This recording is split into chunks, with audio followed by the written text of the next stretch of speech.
نه خدا رو شکر. بیا خونه تو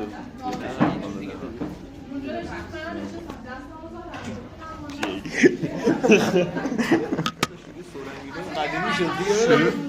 ورود شگفت انگیز.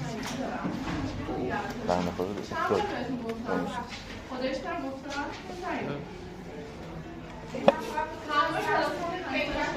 آزمایش کنه همه برنامه خود رفته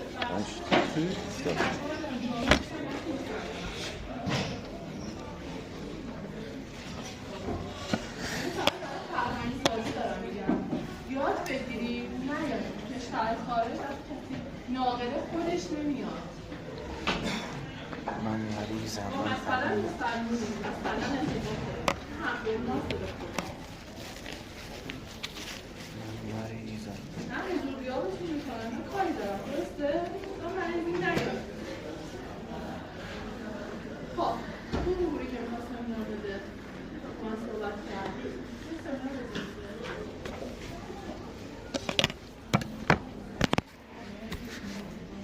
هر هفته دیگه کمتر میشیم.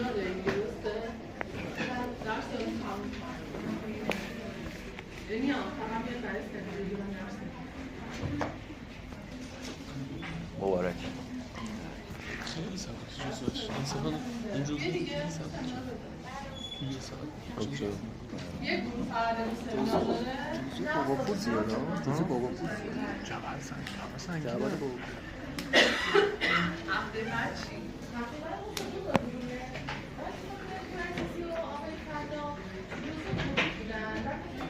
خبری ازشون نیست 2 نفرن که اومدن روز امروز ولی 2 نفر از شما رو نامد هر جوری که در سمینار بودم و بچه ها گفتم همه اینا رو شما نامد گفتم از کل گروه نمره کردم این کارشناسی که نیست نه شاید یه برو اول بشه من تو سر جام میشم رخششی نداره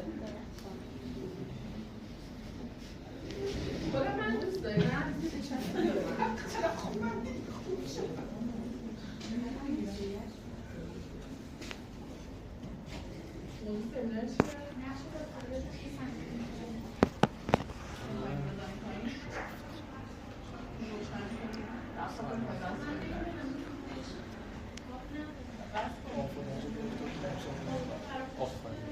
اصلا از کلاسیتون راضی نبودم خیلی کلاسی ضعیفی بود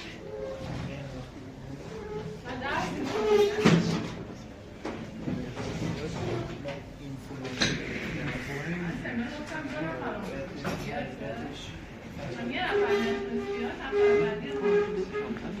چقدر روشن آقا حضوری مومنی بذار بیاد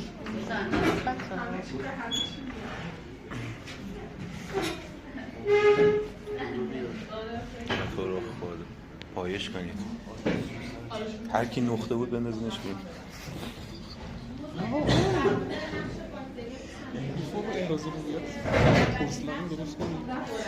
عالی اولین بخش شامل نقش باکتریات که صنعت مواد و تولید بیوپلیمر که یکی از برجسته‌ترین کاربردهای صنعتی باکتریا تولید بیوپلیمرهای مانند PHP و PHA هستش که این پلیمرها نوعی پلی استرهای طبیعی هستند که باکتریا به عنوان ذخیره انرژی در شرایط کمبود مواد غذایی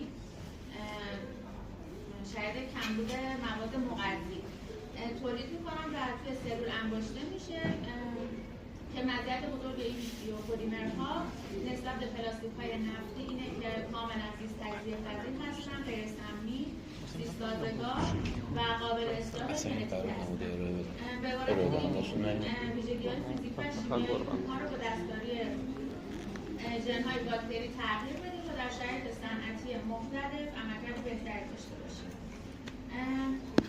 باکتریایی مثل باسیلوس، مگاتریون و سودوموناس از مهمترین تولید کنندگان این پلیمرها هستند که این موجودات قادرند در شرایط مناسب تا 80% وزن پشت خودشون رو به پلیمر بسازند که راندمان بسیار بالایی هم دارند.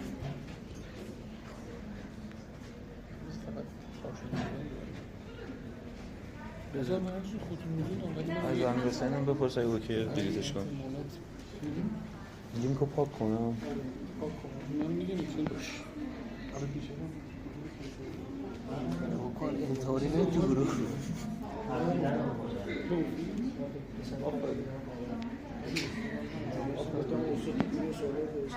من خواستم دیدم دیگه من تا نقش باکتری تو صنایع غذایی باکتری ستون اصلی فرآیندهای تخلیه صنایع غذایی هستند که نقش اساسی توی طعم، بافت، ماندگاری و ارزش تغذیه‌ای و یک مومنی باکتریای لاکتیکی مثل لاکتوباسیلوس، استرپتوکوکوس با تخمیر لاکتوز اسیدات رو تولید می‌کنن و موجب کاهش pH محیط میشن که این کاهش pH از رشد باکتریای بیماریزا و خاصیت کننده جلوگیری می‌کنه و ماندگاری غذا رو افزایش میده. این باکتریا علاوه بر تولید اسید ترکیباتی مثل دی اسیتیل و سایر متابولیت‌های آروماتیک رو تولید می‌کنن که نقش نگهدارنده طبیعی دارن و جایگزین سالم برای مواد نگهدارنده شیمیایی به شمار میرن. محصولاتی مثل ماست پروبیوتیک و برخی لینکو پاک کنم. پنیرهای سخت و نرم و سوسیس‌های تخمیری به طور کامل به فعالیت این باکتریا وابسته‌اند. نقش باکتریا تو صنعت داروسازی. صنعت داروسازی به شدت وابسته به فعالیت‌های متابولیکی باکتریا هستش. باکتریایی به ویژه صحبت نشو واسه تبدیله نمیخوره به لپتاپ اشتیاقی مگه؟ باکتریایی مثل دوید جنس استرپتومایسیس که بیش از 2/3 آنتیبیوتیک‌های شناخته شده جهان رو دارن در بر میگیرن. این باکتریا قادرن که متابولیت‌های ثانویه پیچیده‌ای تولید بکنن که ساخت شیمیایی اونها در مقیاس صنعتی بسیار دشوار و پرهزینه هستش. آنتیبیوتیک‌های مثل تتراسایکلین،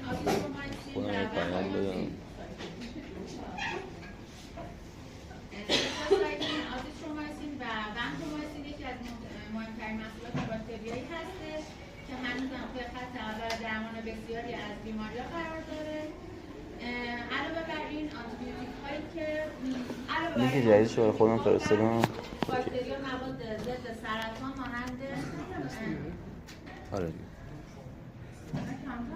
نه کلا مثلا پرایوت شده و داروهای سرد کننده سیستم ایمنی تولید میکنن که نقش اساسی توی پیوند اعضا و درمان سرطان رو بر عهده داره که این توانایی باکتری‌ها برای تولید مولکول‌های پیچیده باعث شده که داروسازی مدرن به طور گسترده از مهندسی ژنتیک برای بهبود مسیرهای متابولیک از آنها استفاده بشه تا تولید داروها بازده بیشتری داشته باشه.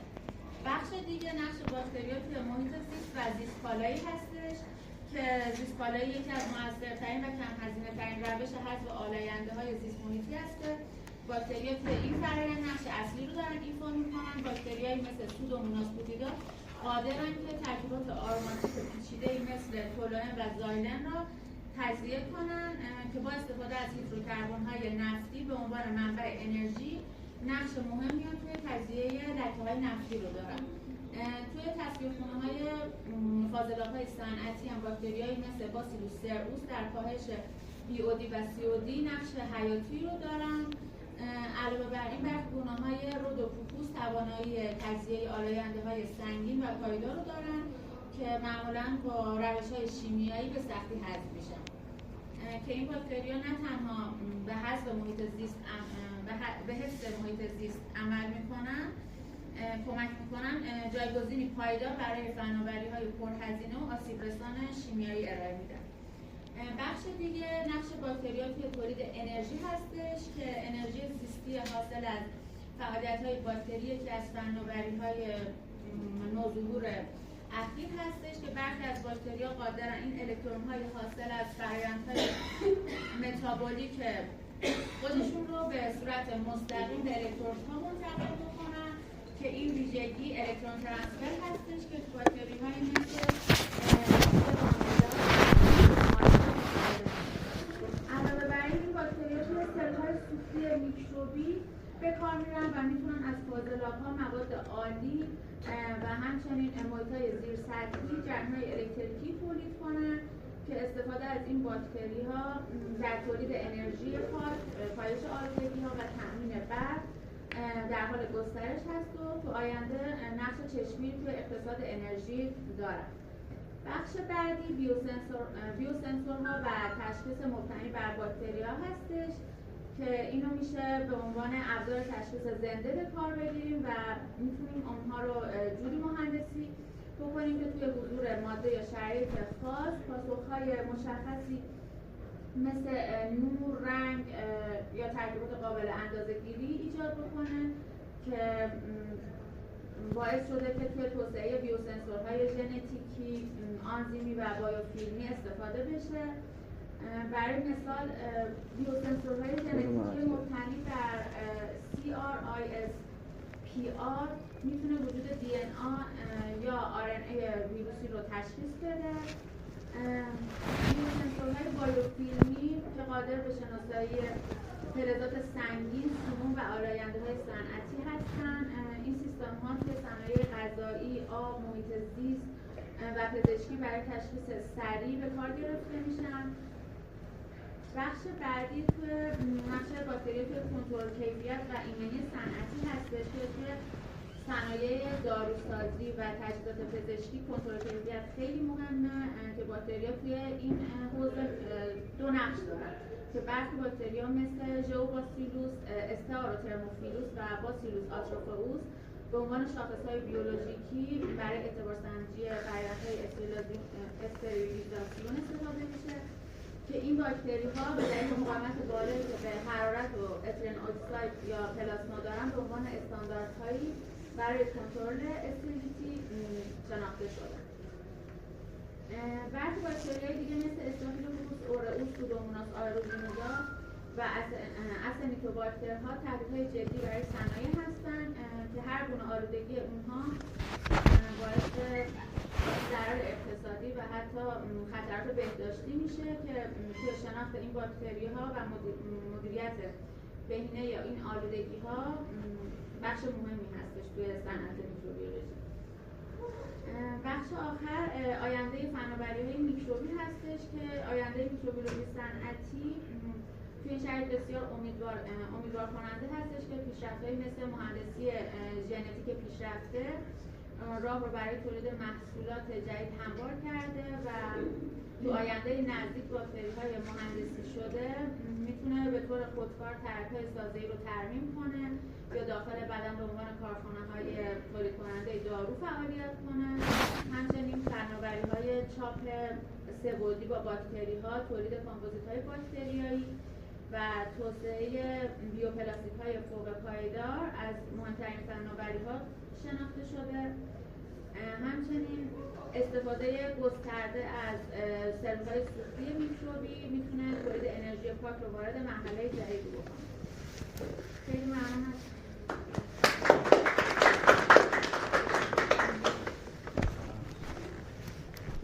بعد کی سمینار داره؟ من رفتم. خیلی کلاسیکی هست فقط سمینار. اینه بعد.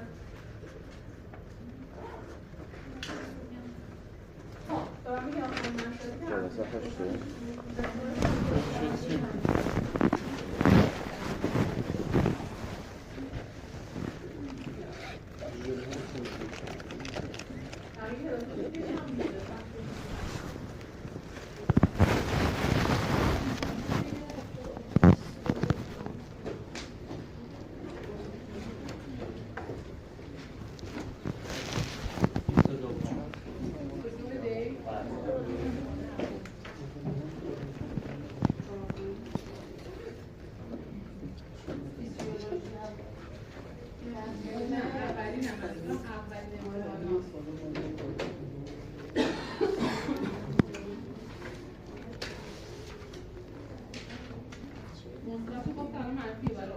بله بله.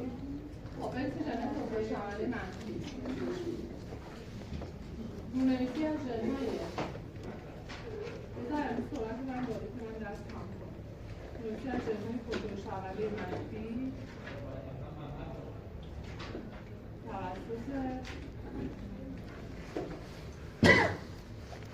مهار کننده ها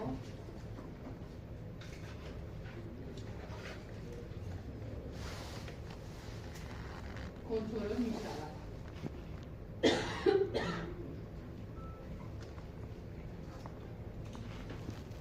ژن‌های کنترل شونده این ژن‌ها در صورتی بیان می شوند که مهار کننده وجود نداشته باشد.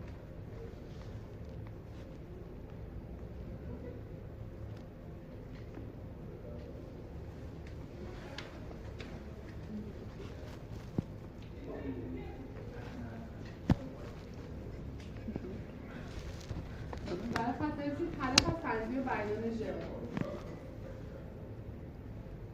تطابق باکتری با شرایط محیط مخصوصاً از نظر مواد غذایی میباشد.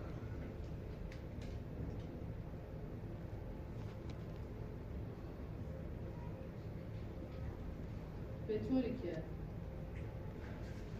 در باکتری ها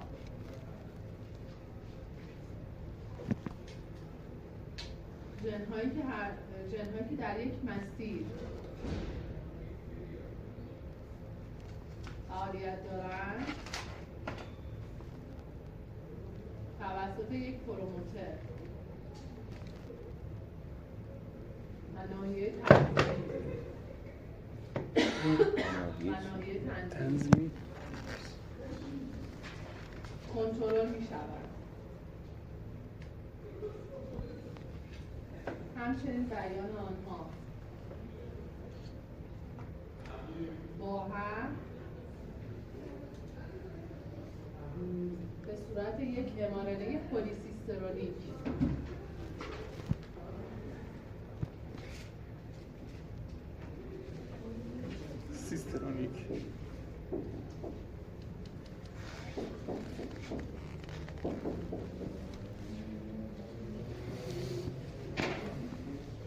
پروموتر ناحیه تنظیمی کنترل می باشد. در اثر ترجمه این mRNA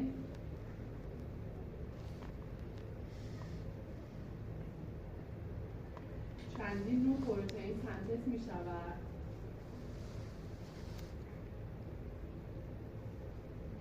که همگی در یک مسیر مشخص فعالیت دارند.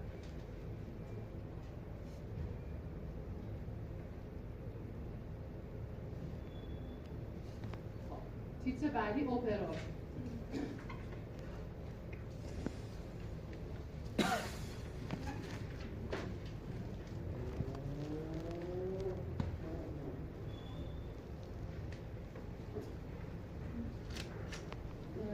اپرون به مجموعی از ژن‌ها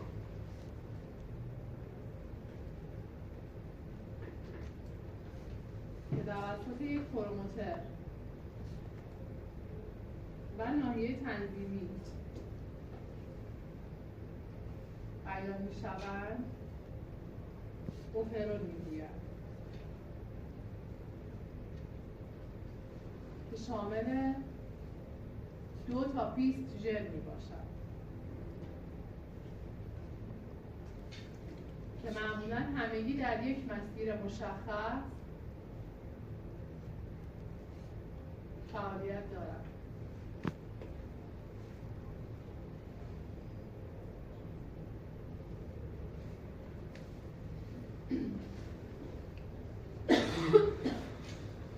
اپرون ساختار بسیار شایع در پروکاریوت ها می باشد و در ایوکاریوت ها معمولا دیده نمی شود.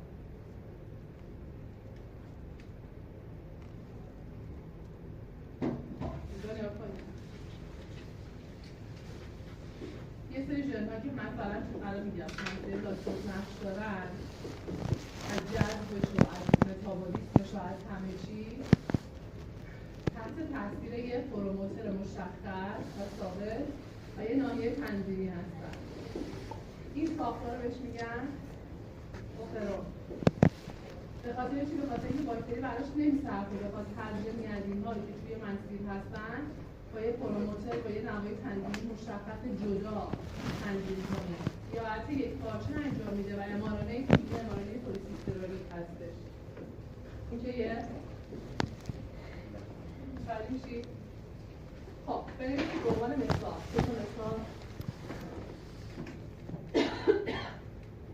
اوپرون لاکتوز. من یه هفته ناقرین گذاشته الان آلرژی کردم. اوپرون لاکتوز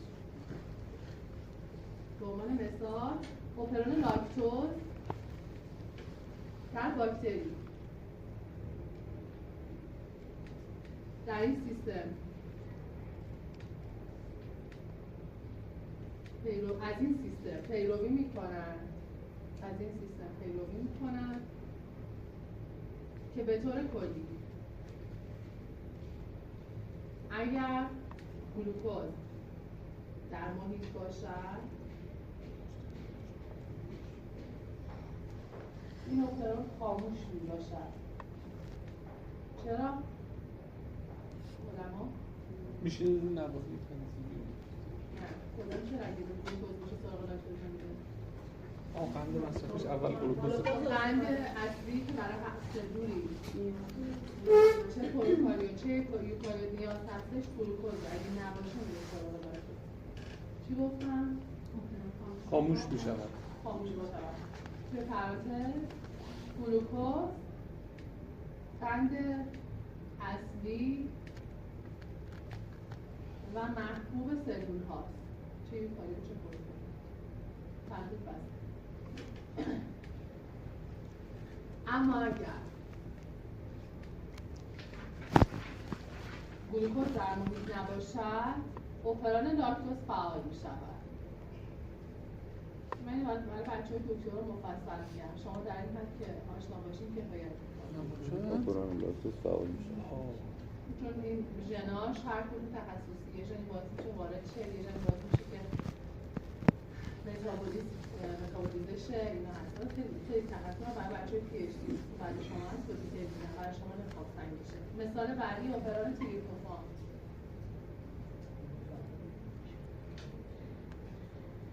توی پرانتز اسیدامینه مورد نیاز باکتری.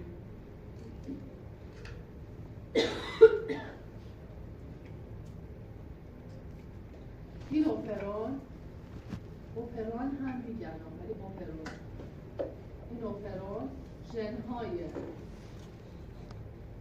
لازم برای سنتز تریپتوفان را کد میکنن.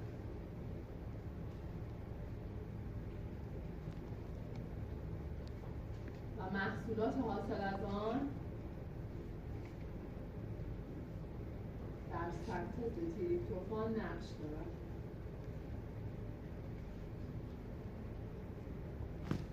در واقع این اوپرون تریپتوفان را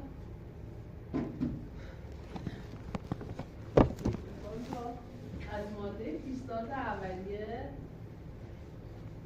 سنتز می‌کنه. این پس تریپتوفان میسازه، اون لاکتوز تجزیه می‌کرد. درسته؟ تفاوتاش اینه دیگه. لاکتوز پیشساز اولیه چی می‌کنه؟ اولیه وزن می‌کنه.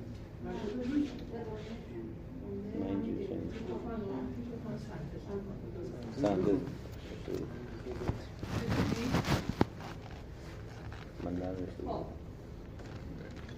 مثل تایتیس بنویسین نگو اینا همه حرفای مفصل داره، ژن داره، فلان داره. درست شد؟ تو وقتی ما چون خیلی میخونیم و میدونم نمیخواد سنگین بشه و اینا رفته واقعا جز تخصصهای بچه پی اچ دی و شما نیاز دارید. تیتر بعدی رگولون.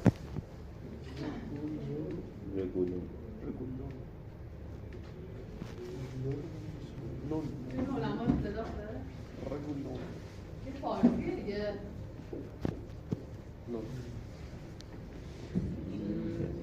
مجموعی از چند اوپرون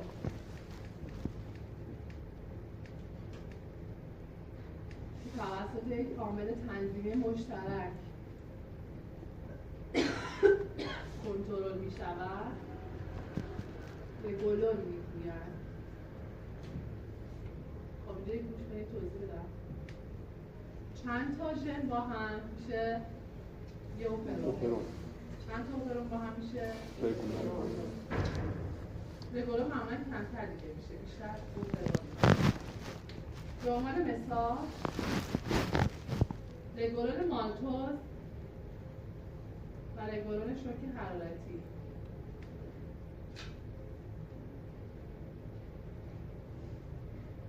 نمونه های معروفی از رگولون های شایع در باکتری ها می باشند.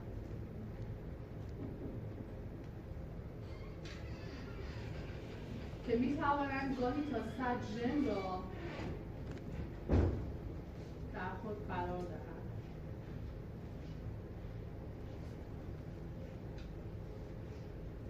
اوپرون ژن‌های رگولون‌های مشترک همگی در یک مسیر فعالیت می‌کنند و سلول برای صرفه‌جویی در انرژی از این سیستم استفاده می‌کنند.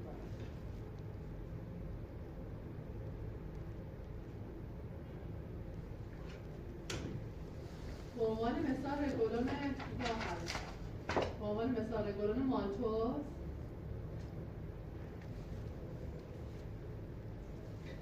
زمانی فعال می شود که سلول گلوکوز در اختیار نداشته با تجزیه این قند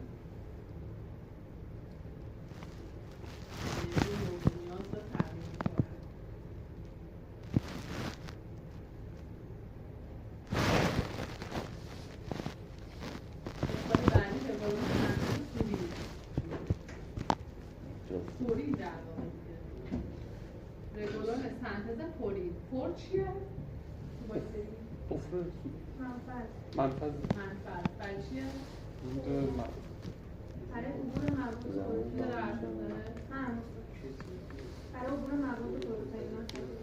پورین از ماده که بخواد مواد غذایی نیاز باشه دقیقاً منافذش یعنی پوری کردن نوشتیم پورین اسیدآمینه نیست، پورها پورینه این منافذ مجموعی از منافذ رو میگیم پورین. اشتباه خب بنویسیم در پروکاریوت ها برای مقابله با تنش‌های اسموزی از مکانیزم‌های مختلفی استفاده می‌شود. واسه یکم آروم‌تر می‌گی. از مکانیزم متفاوت. رسیدی؟ بله. از مکانیزم مختلف یکی از آنها که در باکتری‌های گرم منفی دیده می‌شود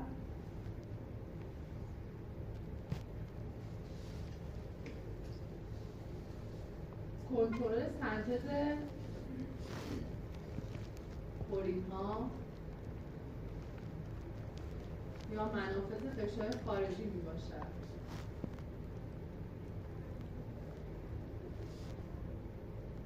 که به عنوان کانال‌هایی برای عبور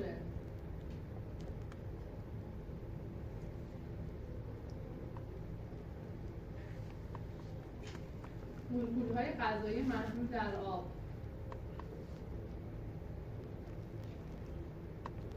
و یا گیرنده‌هایی برای فاژها عمل می‌کنند. خب اوکیه؟ در همین حد کفایت می‌کنه. توضیح بدم درس من تموم شد.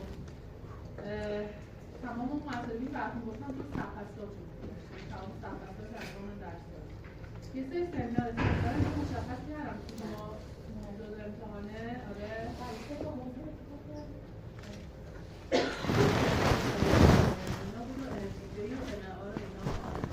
اونم هست اصلا اونا رو بعد دوران کارشناسی می‌کنیم بعد خبر بعد بچه‌ها براتون نگفتن اونا هست امتحانش میشه جزء خودم به اضافه مثل سمینار مشخص کردم خواندم که برام بفرستید که شما رو آها بچه رو بفرستید بعد شما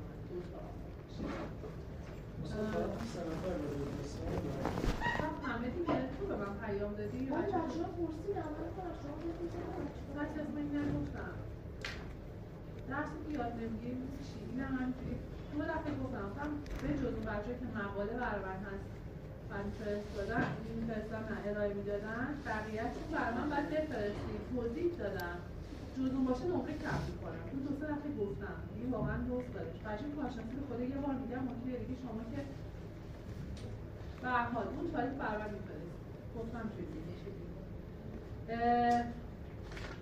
سایشم میشه همین هفتاره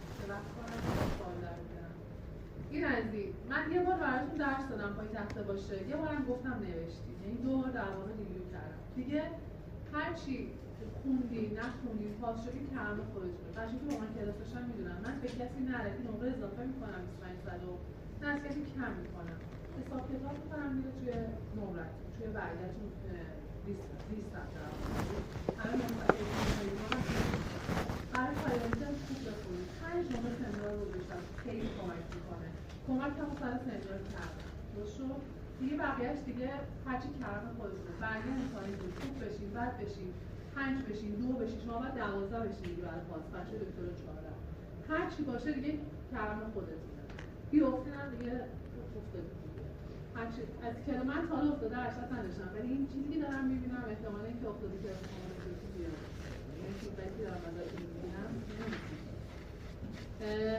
دیگه همین چیز خاصی هفته هم که سمینارامون هستش جلسه آخر سوالی صحبتی حلالیتی اصلا این جنهای کنترل شهر منفی رو میشه جز بدید هم بازه نشد ببین یه سری با هفته پیش گفتم ما 2 نوع کنترل داریم یه کنترل مثبت یه کنترل منفی یه سری جنها هستن که در حالت عادی سلول بهش نیاز نداره که باید در واقع خاموش بشه خب ببخشید نیاز نداره و خاموشه اینا باید فعال بشن دیگه درسته؟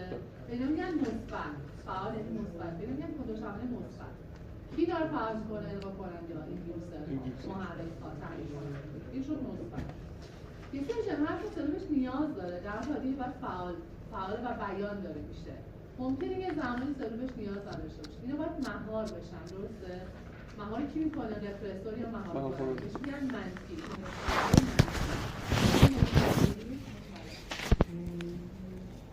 خب به سمینار رو بدیم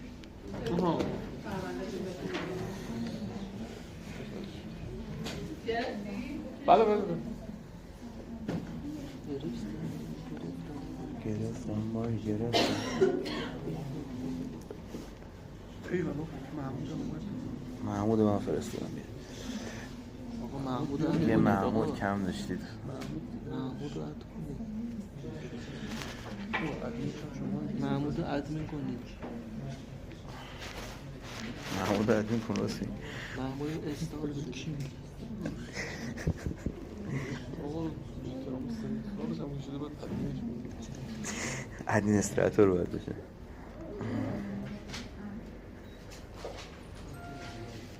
این چک اسکیل ویزیبله؟ آره ویزیبله لینک داره هر گروه؟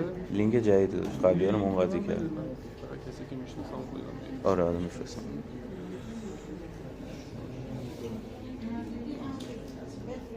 آقا پارسا رو هم ادمین کنیم آره بذار خودم ادمین کنم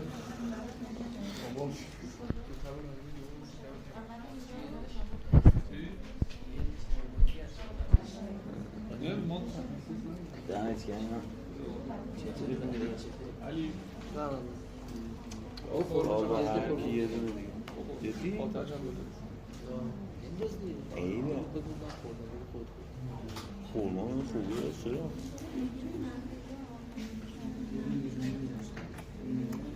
کله پاچه دوست داری؟ اونم دوست دارم. جدی خوبه باز منطقی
خودمون خواستن و دادن و دادن و وارد سلول‌های هدفی بشه که بتونن یعنی یا قبل از رونویسی یا بعد از رونویسی، یعنی اجازه ندن که mRNA ترجمه بشه و اون سلول کارش انجام بده. بیشتر از سلول‌های مثلا سرطانی، بیماری‌ها و حتی در صنعت، در داروسازی و اینا ازش استفاده شد.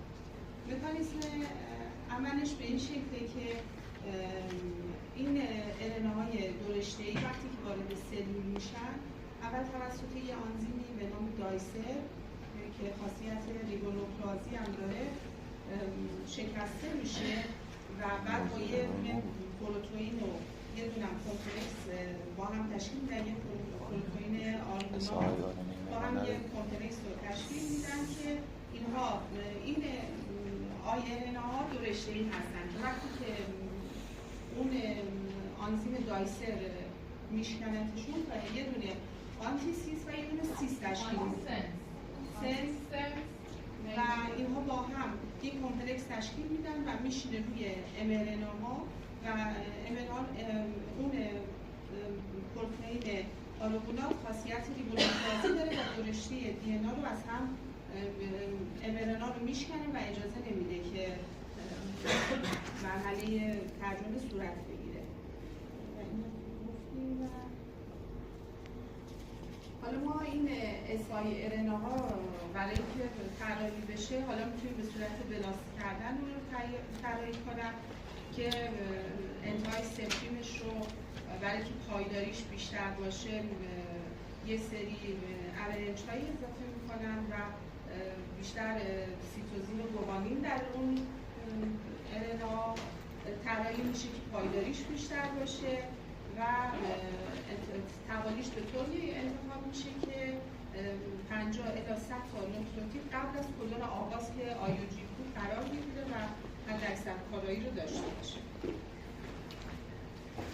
منابعی که ما میتونیم ازش RNA رو تهیه میکنن، یکی بازیابی لوپوس‌های ژنتیکی هستش که لوپوس همون توالی خاصیه روی یه DNA ژن که ما میتونیم توالی خاص رو استخراج کنن یا اینکه یه پروموتور معکوس، یعنی یه ژنی که پروموتورش سرد نشد؟ چرا؟ خیلی سرده.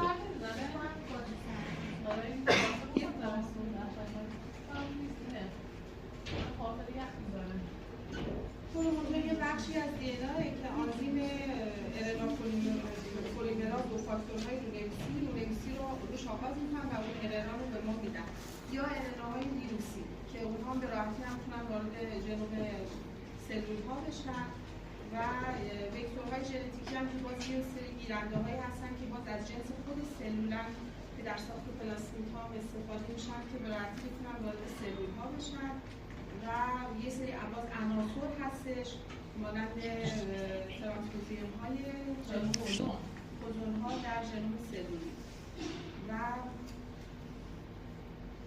حالا سیستم انتقالش که توی مثلا بیماری ها باشه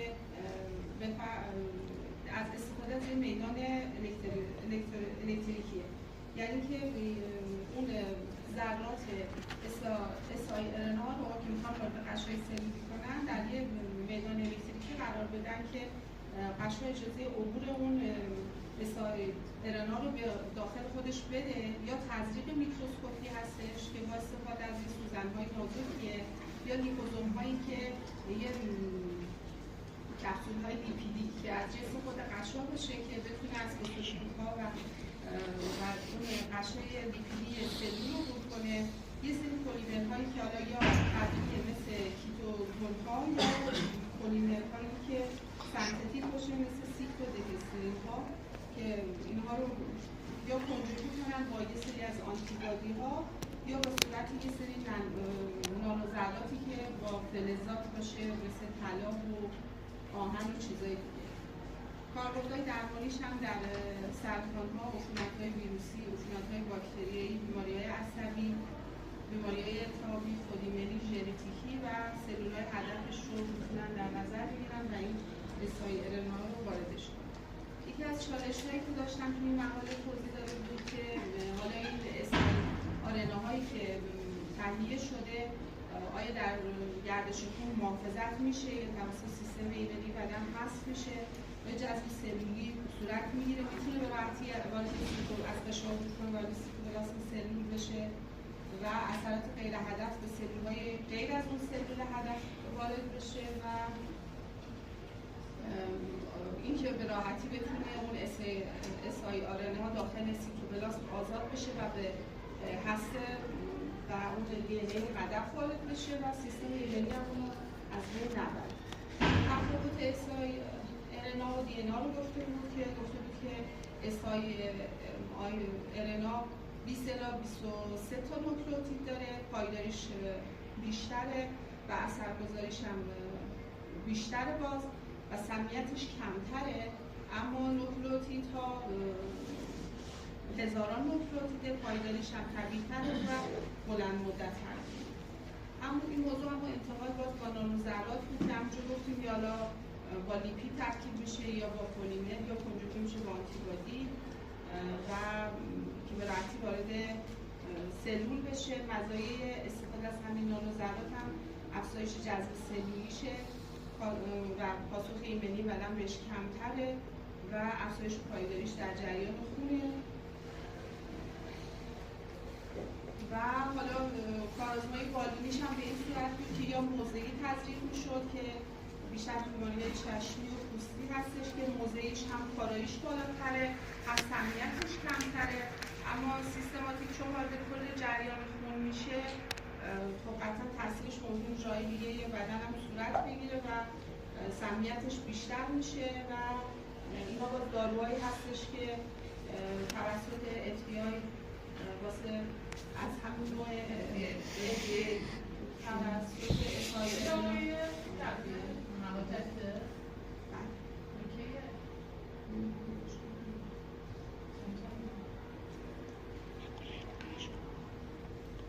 که این داروهاش واسه بیماری‌های مختلف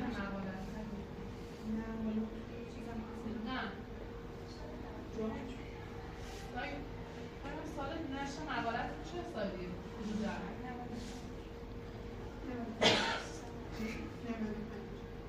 ایرانیه؟ همون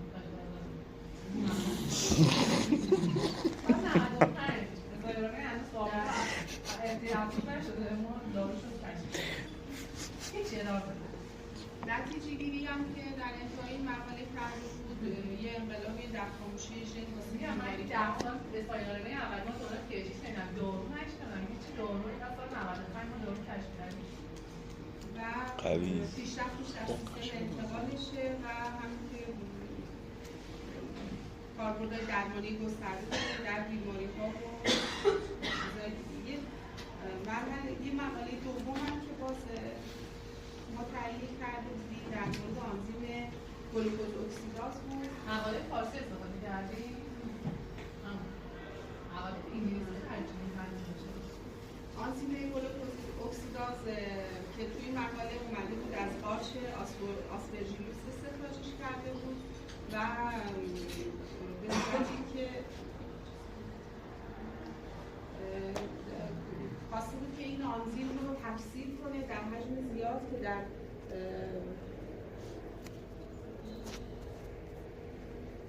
کاربرداش در صنایع غذایی بود، پزشکی و تشخیص بود، در صنایع شیمیایی، آرایشی، کشاورزی و برای این کار گفته بود که بعد اون آنزیم برای اینکه تکثیر بشه ما بیایم به صورت کلینگ شده، یعنی که فرآیندی که طی اون بیایم شده کلونی که بعد یه تیکه از اون ژنی رو که میخوام تکثیر پیدا کنم، مثلا همین ژن آنزیم گلوکوز اکسیداز رو در یه قطعه از دی ان ای هدف قرار میدن و تکثیرش کنن. برای اینکه حالا این ژن رو اول که جدا سازی شه، بعد از استفاده از یک وکتور مناسب، وکتور مثلا یک فاژ باشه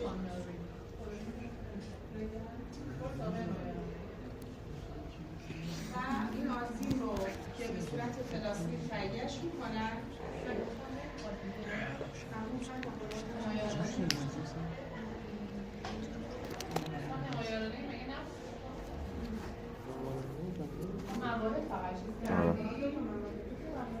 خودم تولید کرد.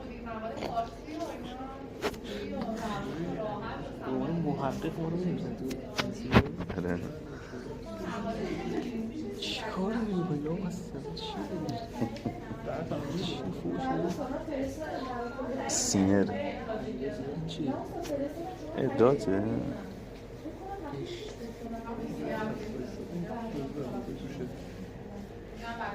اینو داری می‌نویسی؟ میخوام جدید بنویسم. مقاله انگلیسی قرار بود، نه مقاله فارسی. انگلیسی که چون شما سعی کردید مثلا دیتایی که الان داریم میگه نمیگم نه چون دانشگاه داده اصلا رفت کرده دیتا داریم گرفتی هنوز سایاره تحقیق کرده چجوری دارم تصمیم دارن میدن چرا بوده؟ کجا چاپ شده بود؟ دانشگاه داده کجا؟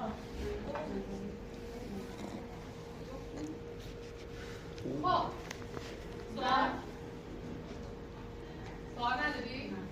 خیلی ضعیف بود مقاله که می‌خواستم اصلا من مقاله انگلیسی گفته بودم دارم حواسم رو چک کردم گفتم انگلیسی فارسی خیلی راحت منم میتونم من بی سوادم باشم میتونم یه چیزی در بیارم راجع به هر رشته‌ای قبول انگلیسی باشه تخصصی باشه درستایی باشه اون موقعی هم که تنسیق احتمالا من حواسم با بچه دکترا بوده گفته بودم اینجوری انگلیسی حالا سنبالی کردم خب اگه سوال دارید بپرسید اگه نه هیچ برید به سلامت هفته آینده انشاءالله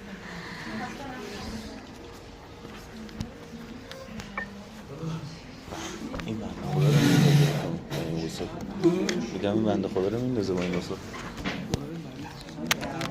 چی کار دارید میکنید اون گروه دیگه داشت هم مشارکت کنید که یه چیزی بین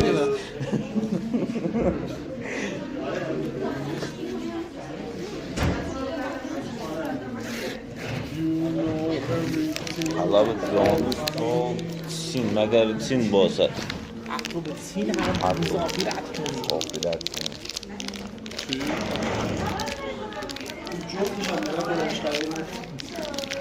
آپارتا چیه؟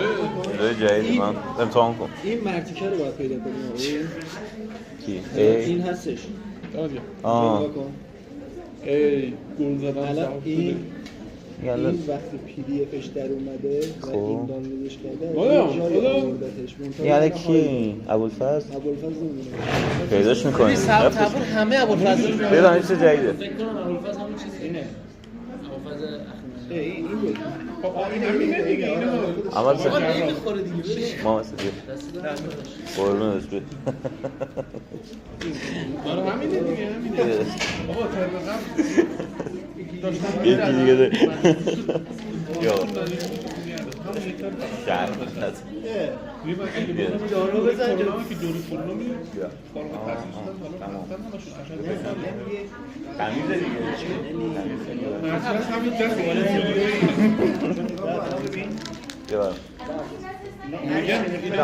اینا مجازی بود فقط اینا دارن همین ثانیه میاد آخه 9 مینی این 945 نی خب وقت داریم بریم یه هم باید چیزی